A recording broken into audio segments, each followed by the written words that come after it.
नमस्कार, मैं कीर्ति स्वागत करती हूं आपका हमारे दूरदर्शन के इस खास कार्यक्रम हमारा हिंदुस्तान में। दर्शकों, केंद्र सरकार के द्वारा अल्पसंख्यकों के कल्याण के लिए कई तरह की योजनाएं चलाई जाती हैं ताकि वह उसका समुचित लाभ लेकर अपनी जीवन शैली को सुधार सके। साथ ही इसके क्रियान्वयन के लिए सरकार द्वारा कई तरह की समिति और बोर्ड का भी गठन किया गया है। इन्हीं में से एक है वक्फ बोर्ड और हज समिति। आज हमने अपने स्टूडियो में वक्फ बोर्ड के पूर्व सदस्य मोहम्मद फैजी अंसारी जी को आमंत्रित किया है ताकि वह हमें इस विषय पर संपूर्ण जानकारी दे सके। फैजी जी, आपका बहुत बहुत स्वागत है। शुक्रिया। सबसे पहले मैं चाहूँगी कि आप हमारे दर्शकों को ये बताइए कि आखिर वक्फ बोर्ड काम कैसे करता है, वक्फ बोर्ड की जो उपयोगिता है वो किस तरह से है। देखिए, जानने के लिए पहले ये जानना होगा कि वक्फ है क्या। जी। तो वक्फ का होता है कोई भी संपत्ति, चाहे वो चल हो या चल हो, जी, जो लोग दान कर देते हैं अल्लाह के नाम पर। जी। ठीक। और वो जिस वक्त वो दान किए वो संपत्ति वो अल्लाह का प्रॉपर्टी हो गया। जी। ठीक है। अब जो दान करता है वो अपना डीड तैयार करते हैं जिसे वक्फनामा कहा जाता है, और उस वक्फनामा पर उल्लेख होता है कि दान करने वाले ने इसे किस मकसद से किया है। या तो उसमें मस्जिद बनेगा, जी, या कब्रिस्तान बनेगा, या स्कूल, हॉस्पिटल, वो एक मकसद उसमें दे दिया जाता है कि मेरा प्रॉपर्टी इस मकसद पर इस्तेमाल होगा और इसका फ़ायदा आम जन को पहुँचे, क्योंकि वो संपत्ति अल्लाह का हो गया, किसी का प्रॉपर्टी रहा नहीं। इस तरह की संपत्ति को संरक्षित करने के लिए, सुरक्षित करने के लिए और उसका संचालन और संधारण अच्छे तरीके से हो, इसके लिए वक्फ बोर्ड का गठन किया जाता है। जी। वक्फ बोर्ड जो है उस संपत्ति का संचालन के लिए एक मैनेजिंग कमेटी बनाती है, और उस मैनेजिंग कमेटी के ज़रिए या फिर जो मुतवल्ली नियुक्त किया जाता है उस मुतवल्ली के ज़रिए उसका संचालन और संधारण का काम किया जाता है। ये होता है वक्फ बोर्ड और वक्फ बोर्ड का जिम्मेदारियाँ। वक्फ बोर्ड की जिम्मेदारी ये भी होती है कि उस संपत्ति से का जो संचालन हो रहा है वो सही ढंग से हो रहा है कि नहीं हो रहा है, उस पर निगाह नज़र रखना, उसको कंट्रोल करना, उसकी आमदनी को देखना, और उसकी आमदनी का इस्तेमाल उस मकसद पर हो रहा है कि नहीं हो रहा है जिस मकसद के लिए जो वाकिफ़ कहते हैं डोनेट करने वालों को, वाकिफ़ ने जो बताया था कि इस मकसद पर इस्तेमाल होगा, उस पैसे का इस्तेमाल वहाँ हो रहा है कि ना हो रहा है, इस पर भी वो निगाह रखती है और कंट्रोल करती है वक्फ बोर्ड। जी। अच्छा, भारतीय वक्फ बोर्ड और सभी राज्यों में भी राज्य वक्फ बोर्ड होते हैं, तो भारतीय वक्फ बोर्ड किस तरह से काम करता है और राज्य वक्फ बोर्ड किस तरह से काम करता है? वो सेंट्रल वक्फ काउंसिल कहलाता है। जी।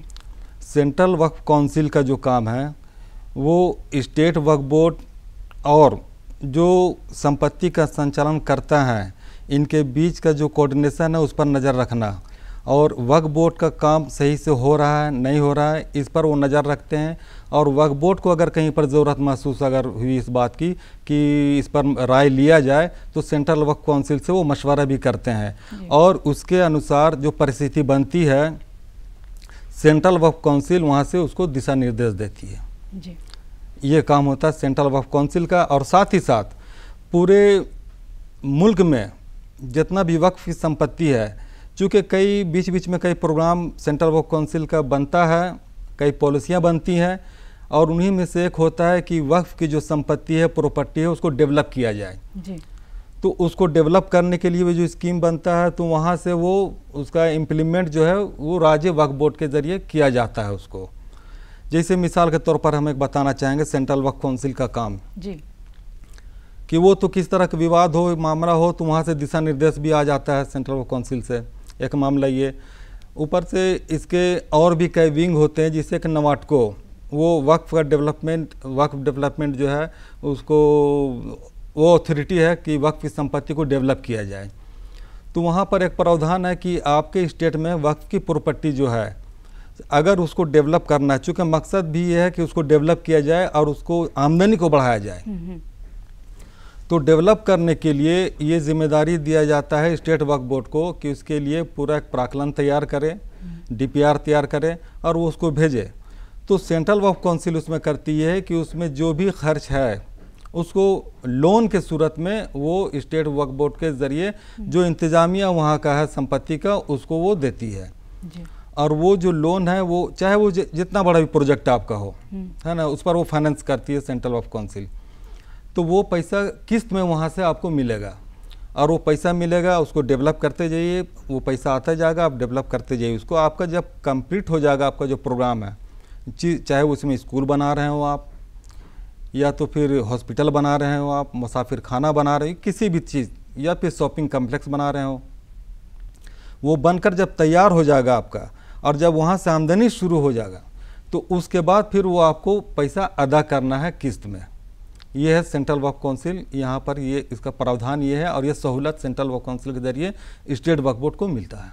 जी अच्छा, कई बार ऐसा भी है कि वक्फ बोर्ड की कार्यशैली पर भी सवाल खड़े होते हैं, तो जाहिर सी बात है कि वो लोगों की समस्याओं को सुनने के लिए है। जब वही सवालों के कटघरे में है तो फिर समाधान के लिए कोई कहाँ जाएगा? देखिए, वक्फ बोर्ड जो है वो चूँकि वक्फ अधिनियम 1995 और अभी संशोधित जो है संशोधन 2013 ये लागू होता है सभी वक्फ संपत्ति पर, और वक्फ बोर्ड भी जो काम करता है उसका दायरा है वो उस अधिनियम से बाहर नहीं जा सकता है। जो भी फैसला हो, जो भी काम हो, उस अधिनियम के दायरे में रह करके ये करती है ना। इस बीच अगर किसी को शिकायत अगर है तो वक्फ बोर्ड खुद उसका निराकरण करती है, चूँकि उसका कानून और कायदा बना हुआ है, झारखंड वक्फ रूल भी बना हुआ है ना, उसमें भी कई प्रावधान हैं, तो उसके मुताबिक काम किया जाना चाहिए और किया जाता है। लेकिन अगर किसी को इससे शिकायत अगर है, वक्फ बोर्ड से ही अगर शिकायत है, तो उसके लिए है बहुत सारा मामला, आप सीधे स्टेट गवर्नमेंट को शिकायत कर सकते हैं, स्टेट गवर्नमेंट संज्ञान ले सकता है। इसमें काफ़ी पावर स्टेट गवर्नमेंट को, चूँकि इसका गठन ही स्टेट गवर्नमेंट के जरिए होता है, तो शिकायत इसको स्टेट गवर्नमेंट में किया जाना चाहिए। क्या झारखंड में अभी पुनर्गठन की शुरुआत हो चुकी है वक्फ बोर्ड के? देखिए, वक्फ बोर्ड का तो ये है कि खाली रहा नहीं जा सकता है इसको 6 महीना से ज़्यादा। अगर आपका टाइम ख़त्म हो गया है बोर्ड का तो उसका गठन 6 महीने के अंदर किया जाना चाहिए। लेकिन कुछ परिस्थितियां हैं स्टेट में भी, और मुमकिन है उस परिस्थिति की वजह से कुछ लेट हुआ है, लेकिन जो खबरें मिल रही हैं कि अभी प्रक्रिया में है और बहुत जल्द इसका गठन हो जाएगा। दरगाह ख्वाजा साहिब अधिनियम, बहुत लोग इससे वाकिफ़ भी नहीं हैं, तो मैं चाहूँगी कि आप हमारे दर्शकों को इसके बारे में जो संपूर्ण जानकारी होती है वो दें कि दरगाह ख्वाजा अधिनियम है क्या, और ये किस तरह से लोगों के लिए सहूलियत नहीं। देखिए, चूँकि वो ख्वाजा मोहिउद्दीन चिश्ती रहमतुल्लाह का दरगाह है जी, वो विश्व ख्याति है जी। हमारे यहाँ के और भी जो दरगाह हैं वहाँ तो अपने मुल्क के लोग जाते हैं जो अकीदतमंद हैं, लेकिन अजमेर शरीफ में मुल्क से दूसरे ममालिक के लोग भी वहाँ पर आते हैं जी, और इसके लिए अलग इंतज़ाम की भी ज़रूरत है। काफ़ी प्रक्रियाएं हैं सरकार की, लोग वहाँ से आएंगे ज़ियारत में, फिर वहाँ से जाएंगे, तो यही सब वजह से जो वक्फ अधिनियम है वो दरगाह में ख्वाजा साहब का जो है वहाँ वो लागू नहीं होता है। अच्छा, ठीक है। और जब ये अधिनियम लागू नहीं होता तो कोई नया दूसरा अधिनियम तो चाहिए था उसको। तो दरगाह ख्वाजा साहब अधिनियम 1955 ये भारत सरकार के द्वारा बनाया हुआ अधिनियम है जो वहाँ पर लागू होता है, और इसके जो मेंबर्स होते हैं वो सीधे सीधे केंद्र सरकार जो है वही नियुक्त करती है इसमें, है ना, और केंद्र सरकार के दिशा निर्देश पर वो काम करती है ताकि दरगाह और उसके जो क्षेत्र हैं, दायरा है उनका, उस पर ये लागू रहे अधिनियम, और उसका संचालन संधारण बिल्कुल स्मूथली हो सके और किसी को कोई परेशानी ना हो। हज समिति किस तरह से कार्य करती है, क्योंकि जिस तरह से वक्फ बोर्ड काम करता है उसी तरह से हज समिति का भी गठन किया गया है। हज समिति किस तरह से काम करती है? देखिए, वक्फ बोर्ड का जो है ना बहुत ज़्यादा काम है, बहुत ज़्यादा जिम्मेदारियां हैं, क्योंकि संपत्ति का मामला है, इसको डेवलप करने का मामला है, बहुत सारी शिकायतें हैं वो। लेकिन हज समिति जो है बहुत लिमिटेड काम है इनका, लेकिन सबसे अहम काम है, क्योंकि ये बिल्कुल मज़हब से जुड़ा हुआ मामला है। मुसलमानों को जो 5 फ़राइज़ हैं उनमें से एक फ़र्ज से जुड़ा हुआ मामला है, इसलिए सबसे अहम काम है ये। और चूँकि जो आज़मीन हज में जाते हैं इनका पूरी जिम्मेदारी आपको उठाना है। हज समिति सारा इंतज़ाम हज समिति की जिम्मा है, चूँकि ये कोऑर्डिनेट करते हैं सेंट्रल हज कमेटी से जी, तो और सेंट्रल हज कमेटी के दिशा निर्देश पर आपका स्टेट हज कमेटी काम करती है। तो जो हाजी जो जा रहे हैं उनका रहने का इंतज़ाम, उनका यहाँ से जाने का इंतज़ाम, वापस आने का इंतज़ाम, साथ ही साथ वहाँ पर जो रह रहे हैं उनको किसी तरह का तकलीफ़ ना हो, वो पूरा सहूलत उनको दिया जाए। ये सारी जिम्मेदारी हज कमेटी को है, जिसमें स्टेट हज कमेटी भी है और सेंट्रल हज कमेटी भी है। ये दोनों को कोऑर्डिनेशन से काम होता है। पहले की तुलना में हज पर जाना, जो भी हाजी हज पर जाते थे, और आज जो भी जिस तरह की परिस्थितियां हैं उसमें हज पर जाना, कितना अंतर आप देखते हैं? नहीं, हज में जाना तो आसान हुआ है। पहले तो जहाज रानी से जाते थे, महीनों लगता था, बहुत पहले लोग जाया करते थे, काफ़ी लंबा सफ़र हुआ करता था। अब तो आसान सफ़र है, जाने में भी कोई परेशानी नहीं है।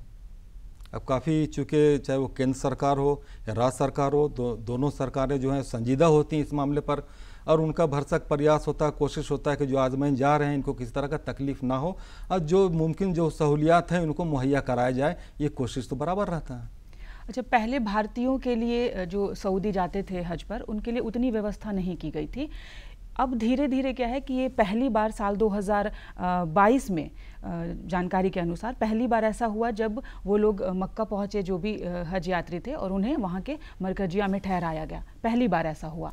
नहीं, उसके लिए परिस्थिति ऐसा बना, चूँकि जिस जगह पर ठहराया जाना था मेरी जानकारी के मुताबिक एक बंगाली मार्केट है वहाँ पर, है ना, जिनको तोड़ करके वहाँ नया कंस्ट्रक्शन का काम हो रहा था। तो वो परिस्थिति ऐसी बनी कि जिसके वजह से उनको दूसरे जगह पर ठहराया गया।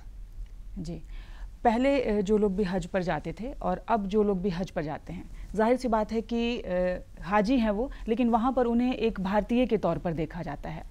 जब वो वापस आते हैं तो वहाँ का अनुभव और फिर हज करके आने के बाद यहाँ का अनुभव किस तरह से वो साझा करते हैं? क्योंकि जाहिर सी बात है, आप के जानकारी के अनुसार बहुत सारे ऐसे लोग होंगे जो हज पर गए हैं। नहीं, ये तो हम भारतीयों के लिए गर्व की बात होती है ना, कि हम हज में जा रहे हैं, एक भारतीय मुसलमान के हैसियत से जा रहे हैं, ये हमारे लिए गर्व की बात होती है।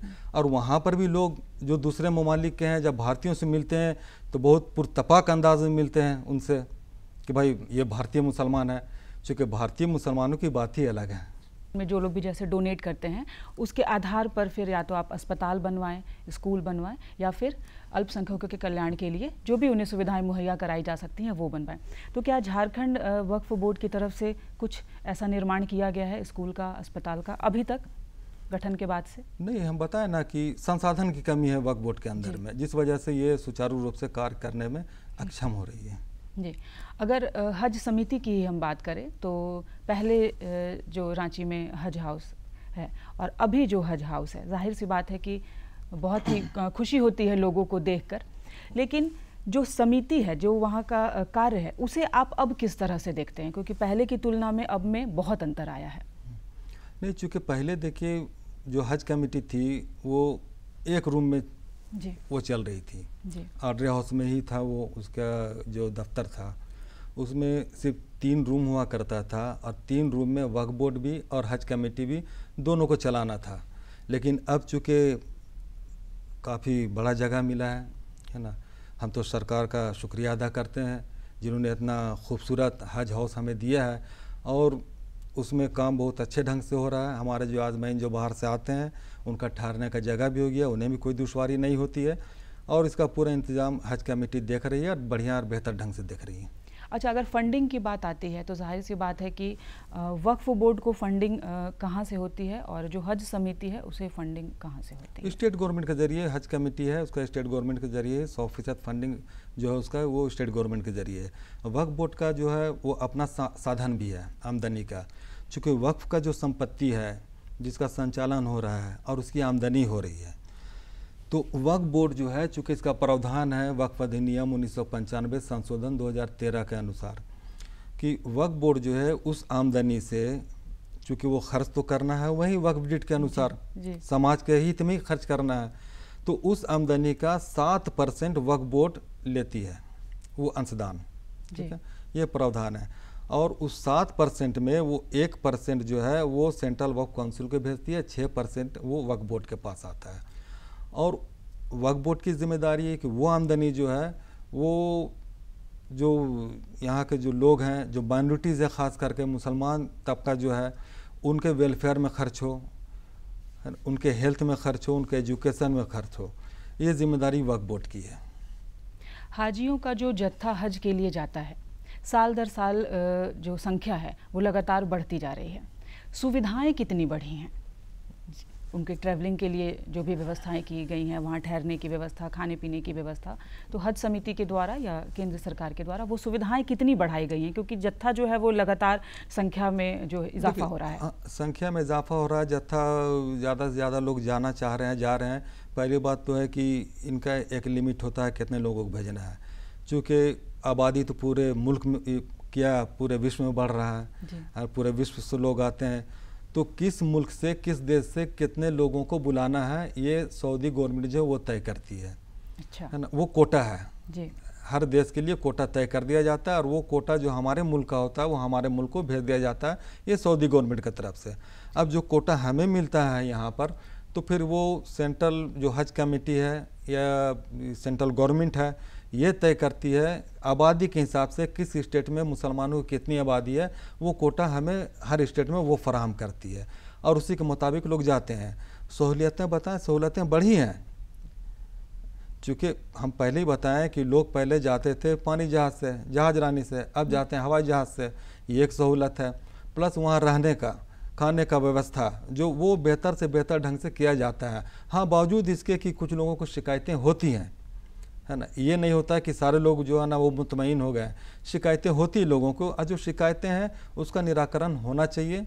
अब जैसे कि उसमें एक सूरत ये हो सकता है कि जो लोग वहाँ से आ रहे हैं तो जो स्टेट हज कमेटी है वो फीडबैक उनको लेना चाहिए जी। जो आजमीन वहाँ से लौट रहे हैं उनसे, या जो खादिमुल हुज्जाज जो हाजी जा रहे हैं यहाँ से, उनके खिदमत के लिए जो स्टेट गवर्नमेंट की तरफ से या हज कमेटी की तरफ से जिनको भेजा जाता है उनसे फीडबैक लिया जाना चाहिए कि भाई आप गए या हम आपको भेजें, आप वहाँ रहें, ठहरें, आपको क्या क्या सहूलतें अच्छी लगी आपको और कहाँ कहाँ आपको परेशानी हुई।